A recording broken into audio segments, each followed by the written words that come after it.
pour vivre le mythe de Prométhée, il faut qu'Uranus soit identitaire. Donc, quelles sont les conditions astrologiques pour qu'Uranus fasse partie de l'identité de la personne? Donc, Uranus conjoint à l'ascendant, en 1 ou en 12.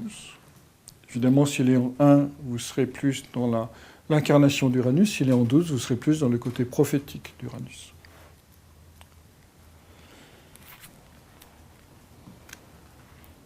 Vous pouvez aussi regarder s'il est conjoint au maître de l'ascendant. Comme d'habitude, toute planète conjointe au maître de l'ascendant devient la dominante du thème et devient identitaire, ou en aspect au maître de l'ascendant. Alors après, vous pouvez regarder si on a une lune noire en Verseau. Ça marche bien aussi. Sauf qu'évidemment, la lune noire Verseau, c'est le plan métaphysique. Donc le mythe de Prométhée sera souvent un rêve inaccompli, un absolu inaccompli. Alors, ça, c'est ce que je donne habituellement, mais vu tout ce qu'on a fait aujourd'hui, j'ai quand même envie de rajouter un aspect Uranus-Jupiter.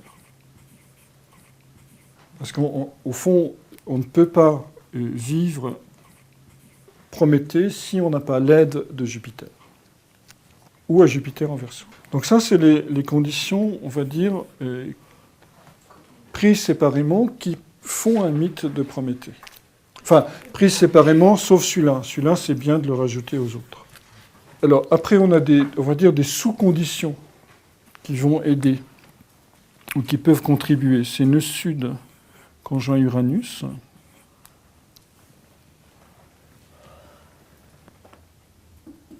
Et bien sûr, un soleil en Verseau.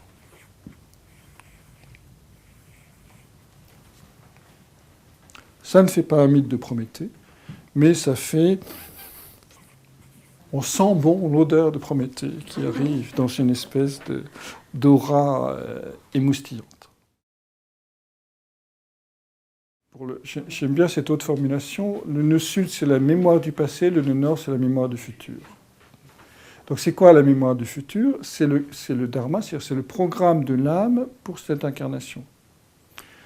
Donc l'âme, évidemment, elle a la vision de notre futur, donc elle a la mémoire de ce qui doit nous arriver.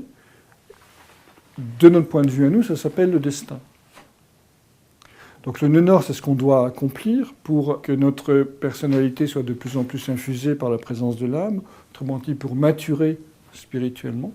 Et le nœud sud, c'est les vieilles mémoires qu'on a déjà acquises. Donc vous voyez qu'une planète au nœud sud sera acquise, et une planète au nœud nord devra être acquise. Donc, du coup, elle ne peut pas faire une dominante.